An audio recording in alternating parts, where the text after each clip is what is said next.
He's angry about mortgages. It's Angry Mortgage.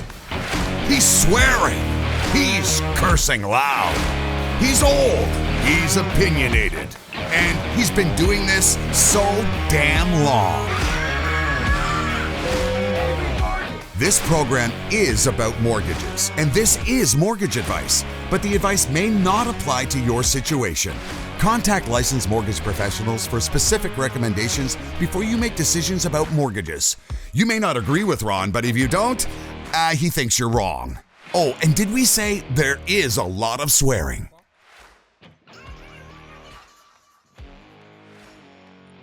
Well, we're back. We're back. After the inaugural Angry Mortgage podcast, we're back. Made it through a week, not canceled yet. Canceled yet? Okay, so by the way, everybody who subscribed, thank you. It was like instant 750 subscriptions, so thank you very much. Lots of views. It's funny. I occasionally talk about hating awards. Mm-hmm. I talk about that all the time. Like, I hate awards in the mortgage industry, right? Yeah, like, but I've tried to steal them. I actually hate it, okay? I've tried to steal them and make them my own. You've taken them from me, so you don't hate them that much. Every plaque, every little statue, I just throw it all away, okay? Don't worry. We're going to do regular diatribes on hatred of awards, okay, in the mortgage industry. But because a dear friend called me up and said, listen, I need to fill this table up, and I'd love you to come, and I want you to be my date, okay? Mm-hmm. So I'm gonna leave that one alone, the date part, okay? But he said, just please. So I ended up actually this past Wednesday, I ended up at an actual awards gala. Favorite thing in the world.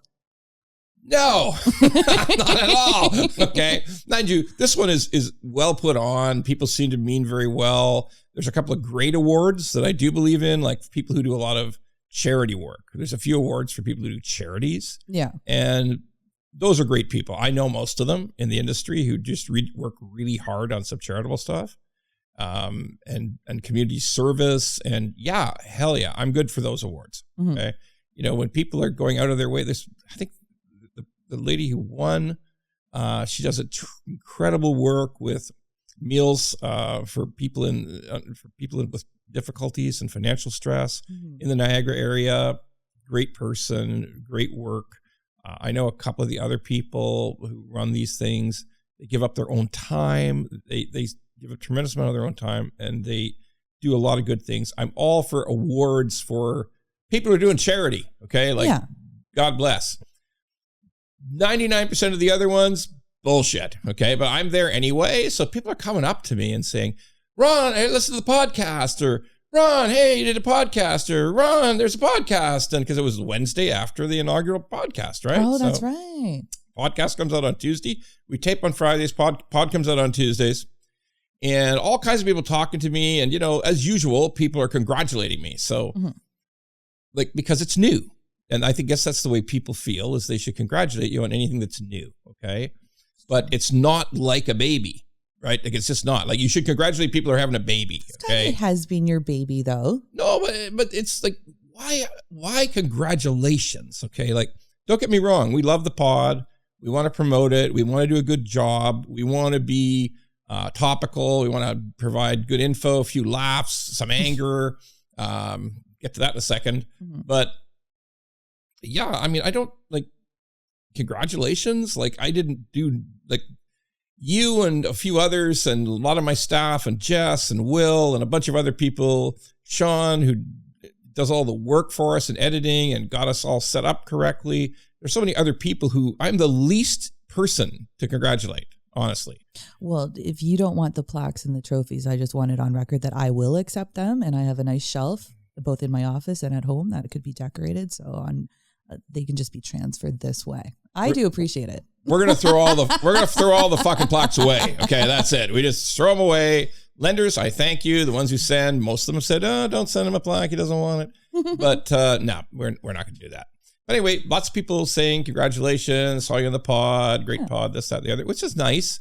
Except, and it's great, but it's not about congratulations. Because the truth is, this pod is for people. And if people in the industry enjoy it, you know what? I think sometimes people in the industry enjoy it because most of the other stuff in the industry is, oh, we love mortgage brokerage and we do a wonderful job for people and everything's good about real estate. And no one ever criticizes real estate or mortgages because they're always good. Now, that ain't me. I call shit on shit all the time, okay? Like, I constantly do that. So, I don't know. Maybe they think it's a breath of fresh air. I don't know. Now, here's my final comment on last week's pod, which I thought was okay, but we're going to be drastically improving it over the course of time.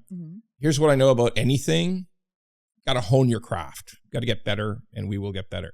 But here's the thing I noticed the most. I am fat as fuck. Okay, like seriously, when you look at that side view of me, like if you can see the side, they cut to the side view right now. Like for the love of God, I mean, like I am like occupying so much. My gut occupies so much space. I am so big. I have so many chins. Wow, it's like startling. Okay, somebody asked, oh, they cut to Natalie a lot. And I said to that, thank fuck. Okay. Like, honestly, like, holy mackerel. I mean, it's just, I'm only mildly fat. You know, you're not fat, but trust me, that side view of me, this camera angle, if Sean switches back to it right now, this camera angle of me on the side view, wow, I occupy a ton of space. So anyway, but everybody who subscribed, everybody who listened, people who thanked me or congratulated us, thanks, but not congratulations to the extent that we accomplished much. We just want to get the stuff out to the public and talk to people about what's going on. But Thanks anyway. Okay, so what's the topics, the current events in the mortgage and real estate space? Something interesting happened just the other day, just this week. The city of Toronto upzoned the whole city. So what's upzoning? It's like this. There is a ton of single-family residential zoning in Toronto. Yes. That's like when you take an aerial view of Toronto, you see this huge canyons, all these skyscrapers poking up out of it, and then you cut farther and farther back, and you think, wow, it just turned into a bunch of houses all around it. They're just like single-family houses. Yeah.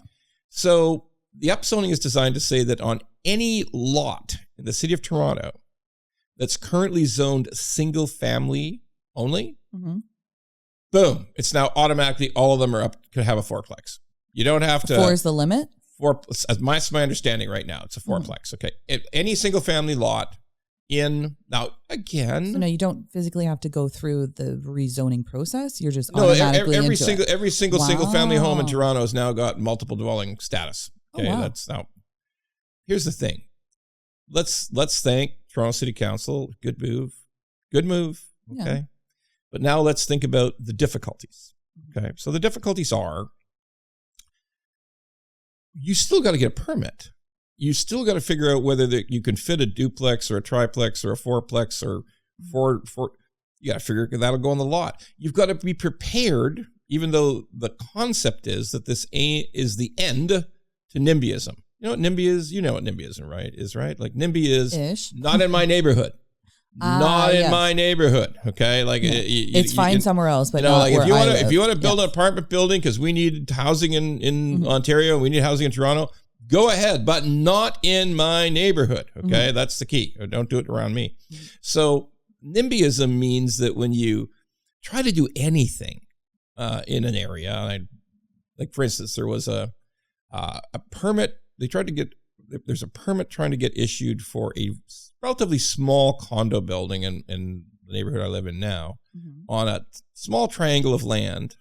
And one side of it, well, it's a triangle. So one side of it's Mississauga Road and the other side of it's the QEW. Yeah. So it's like, hey, it's not like there's neighbors. There's only 2 houses that are neighbors on the other side of the triangle, right? So yeah. But everybody in the neighborhood wants to fight. And here's the crazy part. Sometimes the reason to fight is, if you build that condominium there and those people move in, they won't be happy. What? That's so crazy, okay? They won't be happy? Like, it's too noisy. The QEW is right there. Well, you knew that when you moved in. very, very hard to miss. Okay. Like, yeah. Look, what's that over there? Oh, that's the QEW. Like, I'm standing here. I cannot miss it. That's what it is. Okay. There's Mississauga Road. That's a busy road. But no, the crazy NIMBY people say, oh, we're just trying to help the people who might move in because they might not know that it's going to be noisy. Oh, what bullshit. Okay. I mean, like, these NIMBY folks, they just, it will drastically increase traffic. If we keep growing the province, if we bring in like 400,000. Traffic's coming regardless. It's coming. It's just coming. Okay. Plus, if you head right down Mississauga Road, you almost hit poor credit. And I'll tell you, traffic's going to get way bad there. Yeah. At the bottom of Mississauga Road in Port Credit, they're building they've approved 20,000 units to be built there. They're half built. They're going up. Okay. I mean, all this stuff is silly, but so a vote of thanks to Toronto City Council for going ahead and saying, nope, you can build whatever you want, but here's the deal. If there's going to be people clog it up with, we need to really consider this. We got a petition. We got a this. We got a that. Oh, and by the way, what if there's not enough parking? I mean, like some people still want to have cars, right? Are you going to be able to, if you do a duplex, and then there's all the, will you be able to fit the parking? Because some of these streets have very little parking. Or not at all, yeah. So even though it's a great move and hopefully a step in the right direction, there's so many other issues. One person came out on Twitter and said, look, here's the problem. It doesn't make much economic sense to do it. Because one of the things that people said right away was, if everything you could build a duplex or triplex or fourplex, I think the value of the land just went up like crazy. Okay. Maybe, but here's the deal. It's tough to get the economics of that to work because some of these lots won't fit a fourplex. And sometimes if you just build a semi on the lot, a semi-detached on the lot, it might not make the developer that much money. I mean, it's because here's the trouble. If you tear something down and build it new all across Ontario, but particularly in the big cities, they want to nail you with taxes, levies, permit costs, fees.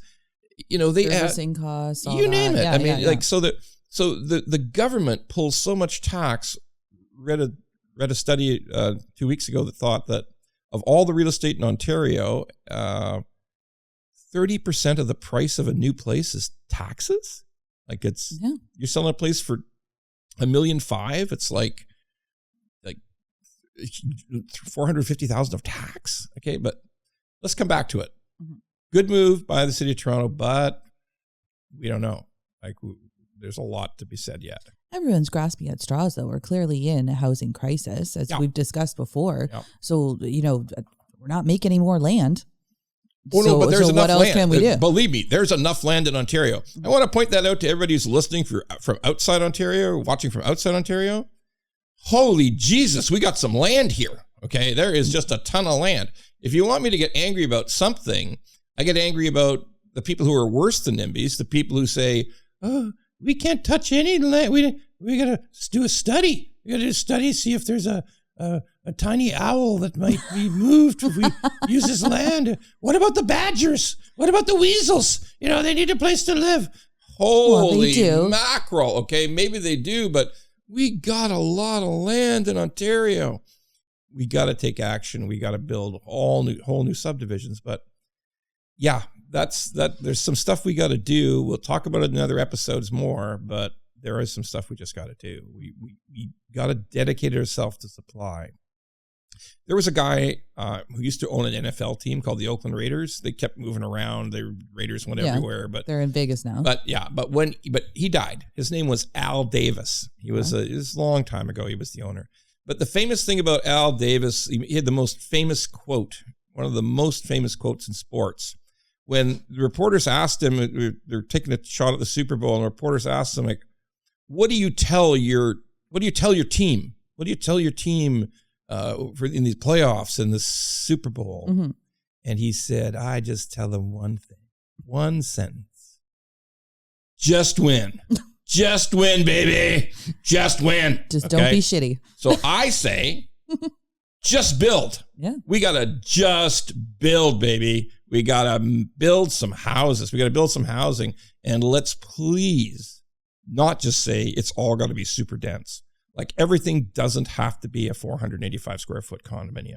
Okay. Like let's build some smaller homes. Like you're in real estate. You know, the trouble with a lot of the new subdivisions is they're either townhouses or they're monster homes. They're like 3,000 square foot homes. Is that stuff you see in the new areas? Yeah, pretty much. And it's, you know, you have to cater to the demographic that's actually looking to buy right now. You know, throw in some semis or bigger townhouses, but not these townhouses that are up 4 flights and there's, you know, 5 flights of stairs to go up and down, like normal townhomes that are easy for people to live in. Thank you. Better product. Yes, a better product. More variety, better product. Yeah. Not every townhome the size of a postage stamp. Yes. And not every detached, this massive monster home with finished basements. And you see some townhomes out there, you know, they call it a 3-bedroom. These 3 bedrooms put together might fit a king size bed. I don't understand who's living in this little closet of a room. You could fit maybe a twin size bed in there. I'm sorry, you can't call that a 3-bedroom home. It's not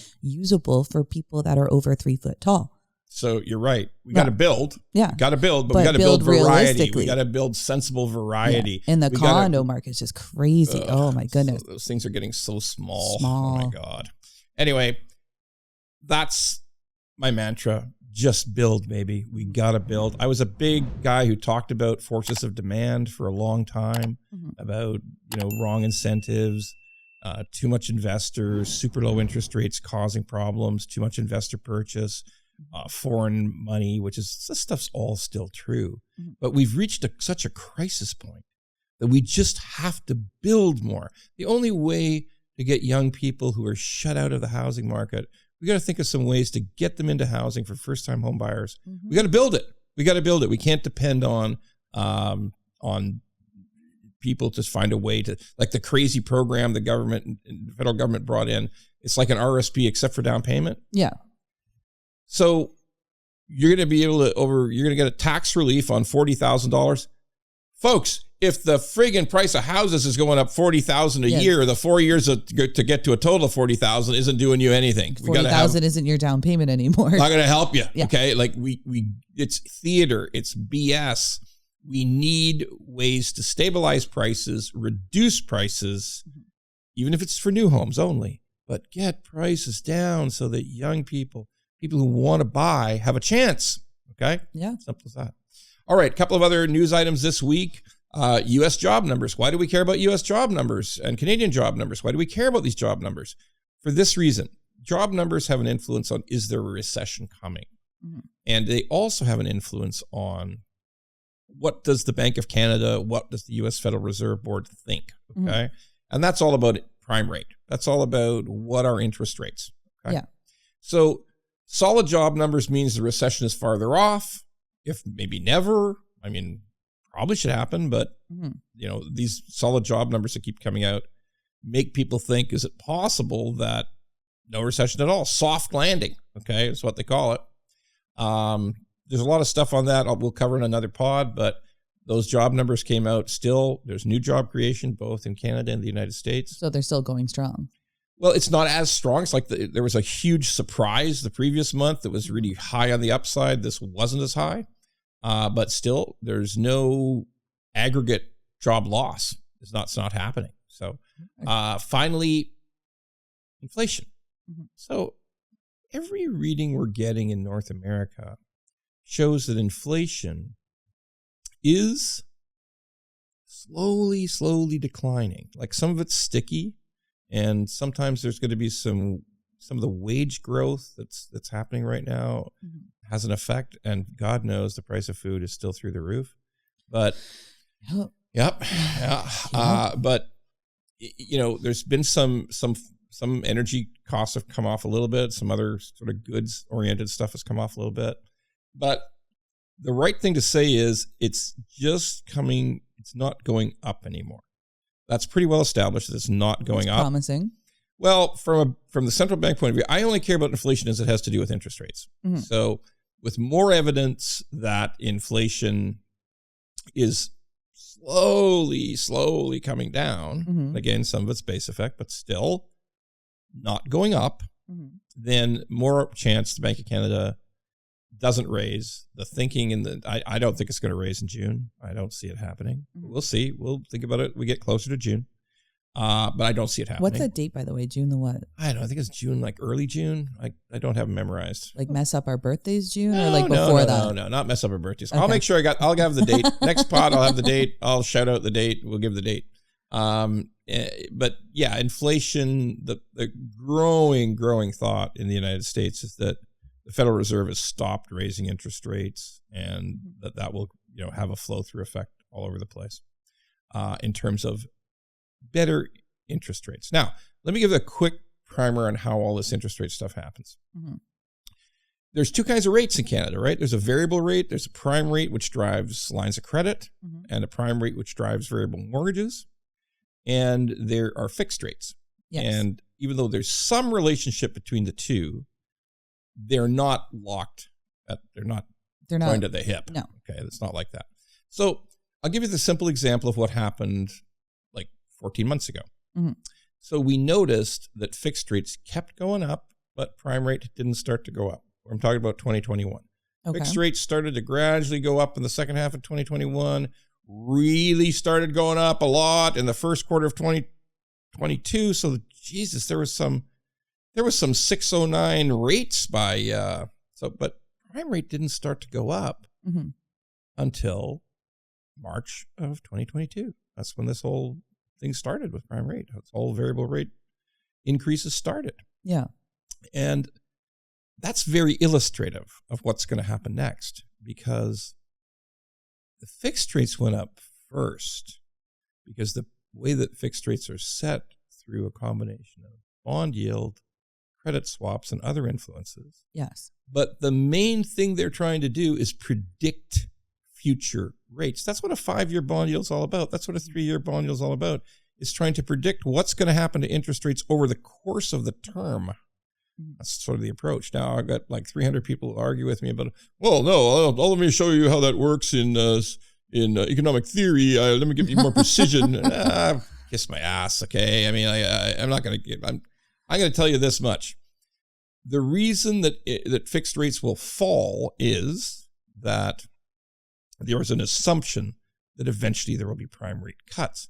And the marketplace guesses why when the cuts are going to start, or the certainty of the cuts starting, and then fixed rates gradually come down. Fixed rates have come down. Okay, there's not too many 629 rates anymore. There's a few. There's some They're rates actually decent. I don't say decent. If you got $1 million mortgage, 4.89 isn't that decent. But bottom line is, it's not 6. It's not 6. Okay, Yeah. So this is what we watch. It could be a long time before there's any cut in prime rate, but we've seen fixed rates. They're not drifting down that fast right now. They're sort of stable fixed rates, but not going up. Yeah. Not going up in any kind of meaningful way. Which brings me to the answer bag, the people who either ask us questions on Twitter or customers who ask us questions in the mortgage practice. And one of the big questions that comes up consistently is, what should I take from? I know you recommend no variable. Mm-hmm. I know you recommend short term because someday in the next few years, there's going to be better rates available. So why lock in for 5 years or longer, or even 4 years? If we think that in time, like in a year or 2 or 3, there's going to be lower rates, take a short-term rate. Yeah. Now, the question that we're starting to get asked more and more is, well, tell us exactly which one to take. Is it going to be a 1 year? Is it going to be a 2 year? Is it going to be a 3 year? What's exactly the right term to take? And I'd like you to give 3 paragraphs on each one of those things, each rate. Tell me 6 different things on the 1 year, why we should choose it or not. Give me another 6 things on the 2 year. Give me another 6 things. Holy Jesus. No, I can't do it. It's impossible. Okay. What to do? Look, some things are meaningful, and this is the answer. Some things are meaningful to your particular situation as a homeowner. Exactly. If you're going to sell in a year, don't take a 5. Don't take a 2. Don't take a 3. Okay, take the 1. The 1's more expensive, but it suits your purpose. All we're doing here is trying to avoid penalty, or trying to avoid maximizing penalties. So that's when you know you've got an event coming up that you've got to sell. You're expecting the job promotion. Something's going to give. You got to have that out in a year. So take the year. But if you're not feeling those pressures of a particular thing that you have a timeline on, here's what I tell everybody. Mostly 1 year is too short. Like it's usually the highest. And it's higher. It's the higher one. It's the higher rate. And it's just, what do I mean by too short? Like, I don't want to be put in a spot of saying, don't worry, after a year, rates are going to be way down. I don't know that. Like, I don't know that. Take longer than a year. And then you're stuck in, you sign up for another year and you miss the bubble. Who knows? Look, here's the other thing. Normal humans shouldn't want to be investigating their mortgage every goddamn year. 365 days. Every single year. I'm going to look at this mortgage. I'm going to call 4 banks, 5 brokers. I'm going to study all the hell out of it. Nobody wants to do that. There may be a financial advantage to it, but I've not seen that. No. So we typically recommend 2-year or 3-year.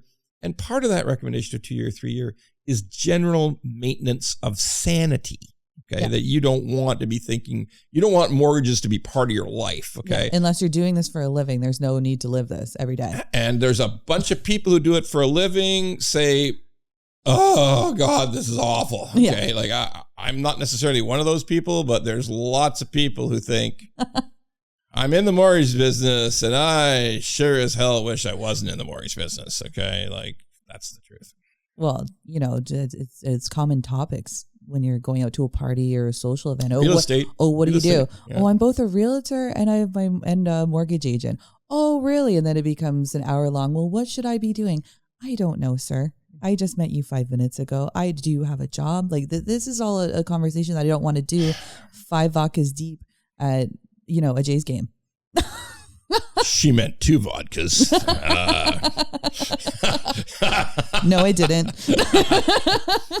Look, anyway, that's the way I try to think of mortgages within a human context. Yeah. And I don't think somebody wants to be always, eternally, annually renewing their mortgage. So 2 or 3 year, the 2-year is is more expensive than the 3-year.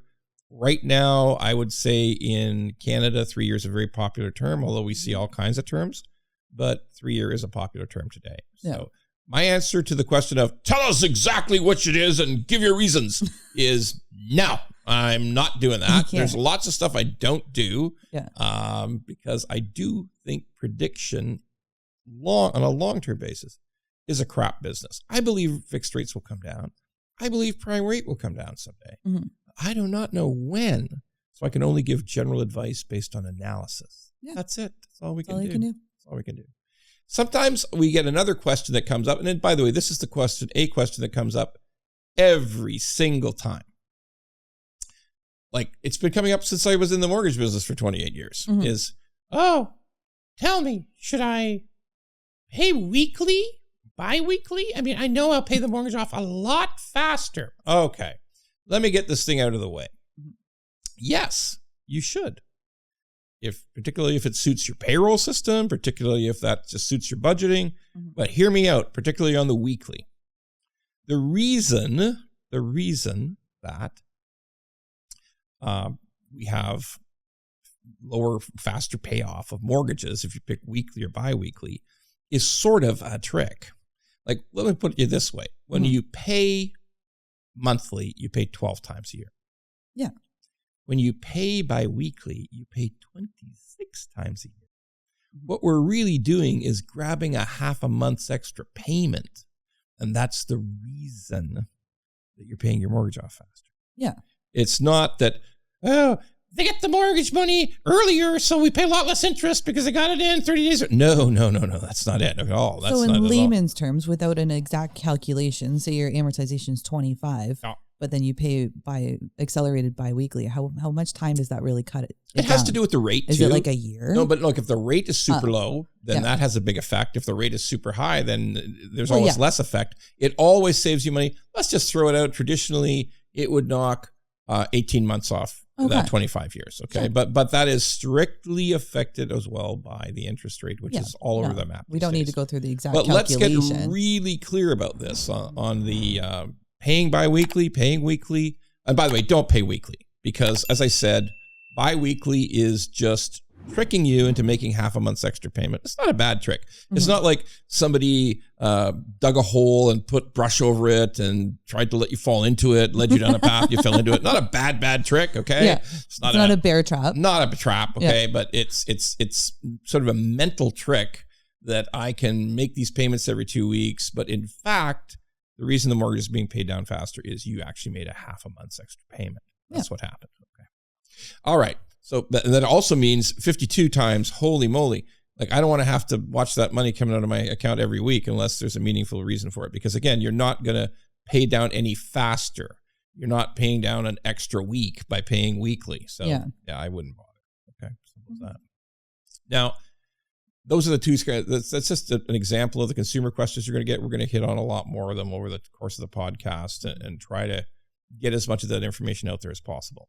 But now we're going to think about, before we finish the podcast, I got a bunch of thoughts at the end of the podcast, but I want to talk about something that's happened in our industry just this week. And we're going to put this into and again, we have a little controversy over this. You say it's really just the what the fuck segment of the podcast. And I want to say it's the what the actual fuck. So I wanted to clarify that because I did see a comment. People say what the actual fuck all the time. Okay, good. But when they write it out, actually in physical text, it's WTF. I've never seen anybody physically write WTAF. Just me. I do it. Yeah. Just me. What the actual fuck is an actual term. So I just want to clarify that. I'm aware that it exists, but when you write it out, when you physically write it out on a piece of paper, type it in an email and then delete it before you send it to your boss. Right. It's the WTF. Right. Okay. Well, I'm gonna stick with the meaningfulness of this segment. So what the actual fuck? Perfect. Okay. There is a guy. It's a guy I've actually known for years. I've known this guy for years. His name is, I don't know him like we're having a beer every 2 weeks or something, but I've met him on numerous occasions. Not much lately, not much in the last 10 years, but I met him a lot. His name's Greg Martel. He's a guy named Greg Martel out of Victoria, BC. And I'll summarize it like this. I mean, Greg Martel always struck me as something of a BS artist, and he was also a guy, but he was a very charming guy. Not as good looking now because he's older, but when I knew him like 10, 12 years ago, 14 years ago, I guess I've known him for about 16 years.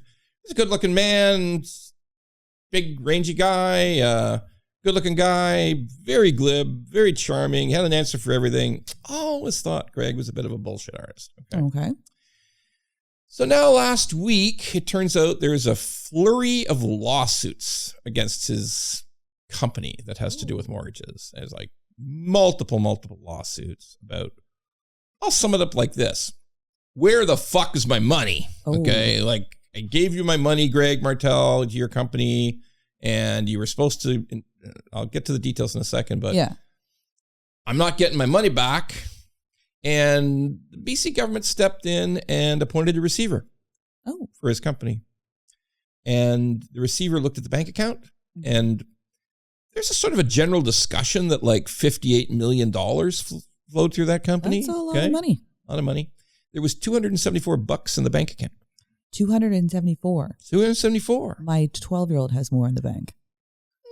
Yes, I'm agreeing with you. I think you're right. Wow. Okay, so this is like the classic Cuba Goodings Jr. moment. Show me the money.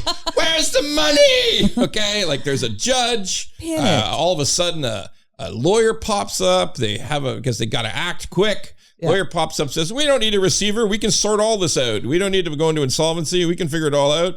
Oh, how long have you been the lawyer? Just today. I was just hired today. So I need time to figure this out. The old classic, just got a lawyer today. Need a lot of time to figure out what's going on. Yeah. So the judge said, well, you better come back damn quick with an explanation of where the hell is the money. Now, is there a deadline on that? Yeah, I think so. I think it's a pretty short deadline. Okay. But and Greg actually phoned a reporter who was like waiting outside of for the waiting around the courthouse, phoned the reporter live and said, "Oh no, nobody has to worry. Everybody's going to get their money back. Nothing to worry about, just a misunderstanding," and blah, blah, blah, blah, blah, blah. So in what capacity were these funds loaned for private? That's a great question. That is turns out to be the question of the day, because I put up a post where I thought, my God, this guy is running a dirty mick and he's taking in the funds, and then it's not getting invested properly. Mm-hmm. And then a bunch of people came to me and said, no, we don't see him having any MIC registered. He does not have a mortgage investment corp registered. So I started to say, well, then how the hell is he getting this money? Yeah. Because the concept of private mortgage investment falls into two categories. What's a private mortgage? Private mortgage is when you give, instead of a bank giving someone money for their mortgage, a person or a small company or a small group of people give person money for their mortgage. Now you might say, well, why would that ever happen? Well, sometimes people have a lot of equity in their home and they want to take money out. The bank says no for a variety of reasons, either credit rating or income verification. And maybe somebody who's got their own funds can say yes. Okay. It's a very much a thriving market, particularly in Ontario, British Columbia, and to a more limited extent in Alberta, a little bit of it, a little bit in Quebec and some other provinces as well. But and certainly it's grown. Private lending has grown tremendously in the last 2-3 years. It's just grown enormously. So, but there's only two ways of doing it.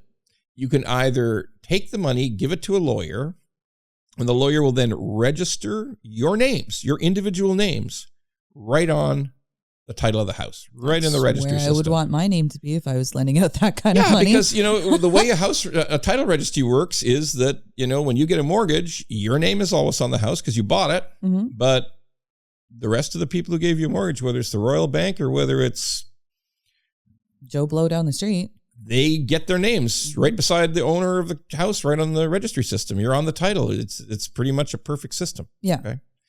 Now, don't get me wrong. Things can still go wrong with a private mortgage, but the one thing for sure is that you're registered on title. Yes. Now, so you at least have a chance of getting paid. Well, you have more than a chance. Yeah. If it's been properly underwritten, if you've studied had a good appraisal done, and you've studied the value, and you're lending at a low relationship to, like if the house is worth $1 million and you're lending 300 as a first mortgage, that ain't bad, right? That's pretty secure. Like probably going to get your money back. Things can still go wrong, but it's a pretty secure deal. So the other group that lends in the private mortgage world are mortgage investment corps. Okay. We always call them MICs. Yes. Okay. Now they range in size from huge organizations with $3.5 billion worth of mortgages in Canada, all the way down to little 10, 20, $15 million operations. So huge variety of different categories of people running them, different levels of expertise. I'll do a pod on this. I'll do a segment of a pod on this another day, but suffice to say, some are very well run. Very well run. Anybody who's in business would look at their books, look at their systems and say, yeah, these guys are very well run. Okay. Money's being looked after to as great an extent as possible. When it comes to mortgage investment corps, a number of them come to mind right in my head, with very trustworthy people who do a hell of a good job. Some mix, not maybe so much. Again, we'll do that in another episode, but that's basically the two ways. Yeah. Now, Mr. Martel because Greg always used to do stuff that he thought was cutting edge. He used to call a lot of the stuff he was doing fintech. Fintech's a great term to put on something, which means financial tech. So fintech is a great term that a lot of people assign to something that they want to make sound good. Well, this is a brilliant fintech digital solution which will revolutionize the mortgage business. Probably bullshit. And in this case, it was. So Greg had some weird thing about almost like a auction for private mortgages. He was doing digital sort of, hey, we'll find you the best possible deal. But here's where it got really, really bad. As I said, I originally started out thinking it was Mortgage Investment Corp that he was running. Yeah. Nope, not at all. This is about the worst outcome you could ever think of. Oh, no. He was issuing notes. He was issuing loan notes. Here's a note. Give me your $75,000. Give me your $100,000. I'll pay you back in 12 months or 6 months, and I will pay you either 18 or 20% interest, which on is a note. Tempting, but it's not registered to anything? Turns out, is this on a Post-it note? No, it's like an actual contract. Okay. But it might as well have been on a Post-it note. Yeah. Because he was always pointing at his wonderful mortgage digital system. This is how we're going to make you the money, is through the system. Okay. But it turns out that your security was just a note. Now, I'll quickly hark back in history because I'm old as hell and I'm interested in history. And I'm interested in the history of financial fraud. Studied it a lot. And the most famous guy, Madoff is famous, obviously, but the real famous guy is a guy named Ponzi back in New York. This is nearly 100 years ago, maybe more than 100 years ago. Now, the thing Ponzi essentially did, we might even start calling it a martell, but what I'm saying is what Ponzi did, the scheme he came up with, is he would issue these notes. He would say, here's a note for this extremely high amount of interest, and you come back in 30 days and we'll pay you the interest and we'll give you your money back. It was the same as the Madoff thing, right? That was a Ponzi scheme. We now refer to it to honor this man who was the original stealer of dough, original stealer of money. We have come to name this stuff Ponzi schemes, schemes, yeah. But the original guy, it's so remarkably similar. He would issue notes, except it was like just 1 month. And pay an extraordinary rate of interest, and you'd come back in a month. You say, do you want your money back? Or I could roll it out again for another month.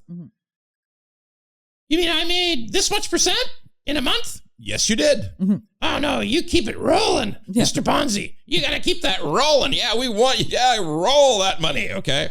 Now, what he was doing was, and sometimes people said, no, I need the money. I got to go buy something, or I need it back, or I have to do something with the money. And he'd give them the money and the interest. But that was the minority of people. And people were flocking to him. People would tell their friends. People would tell their enemies. People would tell everybody, look at how much money I'm making with this Ponzi guy. He's got some miracle thing going with something that's going on in South America, or something to do with the postal money orders, or some bullshit, okay? And what he was doing is he was paying people with new people's money. We'll take from Peter and give to Paul. Worse, we'll take from Peter and we'll give a little bit to Paul, and I'll take the rest, okay? So I'm going to, anyway, it didn't work. In the end, when there was a moment in time when more people wanted their money back than usual, he was done. Yeah. He was just done. That was the end of him. He did jail time. So that's the thing you got to worry about the most is high interest rates on something that somebody's just calling a note. This is a note loan. Yeah. It's a miracle. It's backed up by my magical mortgage machine. But you come back in a year and we're going to give you 18% interest and we're going to give you your money back. Now, there was also something going on that I'll refer to as the Ferrari syndrome. Okay. The Ferrari syndrome is when the person who's running the magical mortgage machine company is driving a Ferrari and flying on private jets, and Instagram pictures of highly attractive women on his arm, significantly younger than he is, sometimes in multiples, like 4 of them at once, okay? So I'll call it the Ferrari syndrome because it seems like when anybody is making off with the public money, the public's money is kind of grabbing the fraud from the public trough, from everybody's hard-earned savings. Yeah. His first thing they do is they seem to get a Ferrari. Okay, so that's something that I believe in, that we got to watch it. You see somebody with a Ferrari, run. Don't give him money. Give my money back right now. You got a Ferrari? I want my money back. Okay. All right, so he was doing all those things. Yeah. He was doing all, he's not even in Victoria. He's not even in Canada right now, apparently. Like he hired the lawyer from Thailand or some damn thing. That's the rumor we're hearing, okay? So he's in Thailand? Who knows? Nobody knows where he is. Can you get criminals back from Thailand? If it turns out to be that way? Maybe you can. I'm not an expert on extradition. But here's what I am an expert on. Make sure, if you consider any investment, you must do a lot of research. Like the thing Greg did, quite honestly, I sort of see how it would happen is that he was just a normal mortgage broker for a while. And he was doing, in a lot of cases, he was doing normal private mortgages and normal, helping people helping people just get their own good rate mortgages. He became like a trusted person to his group of people, and things all worked out fine. And then when he fell off the cliff and went into the magic mortgage machine and started issuing note loans, there was a group of people who believed in him. You know, that's how all this stuff started. Bernie Madoff just didn't open the doors to sheer fraud. He ran a legitimate business for a long time before he went into crazy town. Yeah. So this is why, like, I don't like to blame victims. I don't, particularly financial fraud, because I don't like to blame victims. But let's talk about the key things to look for. First of all, never sign a note loan. If somebody's offering you a note loan, just don't do it. Okay, this is a bad idea. But you want it registered against something tangible that you can touch, that you can take should they not pay you. Even if it's stock in a company, you know, like I'm not afraid to get Apple stock, right? No. I mean, you know, we all understand Apple, and as long as it's purchased through a legitimate organization, I don't mind owning those shares, but I don't mind. If I was buying shares, I wouldn't mind having Apple. Yeah. But here's the point. There's something very easily to understand there. Or in the case of mortgages, you have to do the research to make sure if you're dealing with a MIC, how long has it been around? Like, what is its reputation? Let me read every single document that it provides me about how the MIC works. If you're doing a private mortgage through a mortgage broker, read the appraisal carefully. Drive out and look at the house. Go talk to a realtor in the area and say, hey, I'm thinking about putting a mortgage in this house. What do you think it's worth? Yeah, I got an appraisal for this. Know that you're working through a reputable lawyer who's going to put your name on that house, is going to put your name on the title. That everything, do the research. Take the time to look. Ask as many questions as you want to ask. And don't be afraid to ask competitors. If you're dealing with private mortgage company B, go ahead and ask A and C what they think about B and see what they say. I mean, people say, oh, that's a lot of work. I don't know. It's your money. Yeah. It's your money. You got to do a good job of protecting it.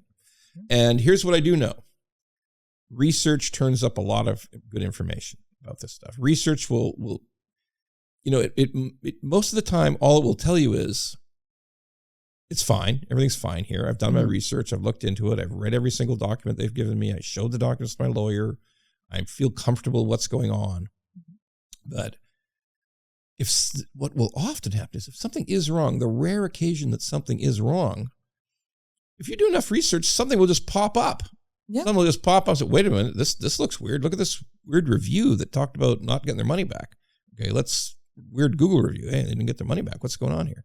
Let's ask some more questions. So, you know, the answer is, if you have to research all investment, but particularly something that's exotic. And let's just make life easy. Don't give money for note loans. Just don't. And if it's too good to sound, too good to be, or sounds too good to be true, probably it's really probably not true. 20%, you know, guaranteed is probably not a good astronomical. Idea. Yeah, it doesn't make much sense.